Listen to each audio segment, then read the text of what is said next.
അല്ല നമുക്ക് നമ്മുടെ താറാവ് ഇങ്ങനെ കൂട്ടിക്കരാം. വാ വാ വാ, സമയം വാ വാ വാ.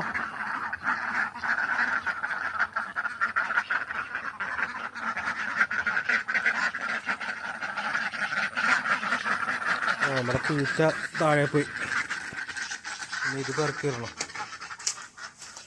അയ്യോ,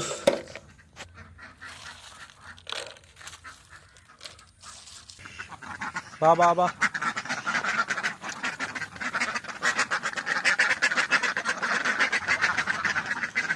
പാത്രമുണ്ട്, പാത്രത്തിൽ ഇട്ട് കൊടുത്താൽ എല്ലാവർക്കും കിട്ടൂല. അപ്പോൾ നമ്മളിങ്ങനെ ദൂരേക്ക് ഇട്ട് കൊടുക്കും.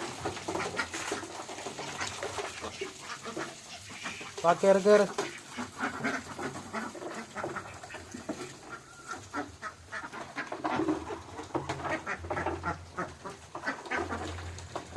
ഇപ്പോൾ അവിടെ വെള്ളം വെച്ച് കൊടുത്തിട്ടുണ്ട്. അപ്പോൾ ഇന്നത്തെ ദിവസം ക്ലോസ്.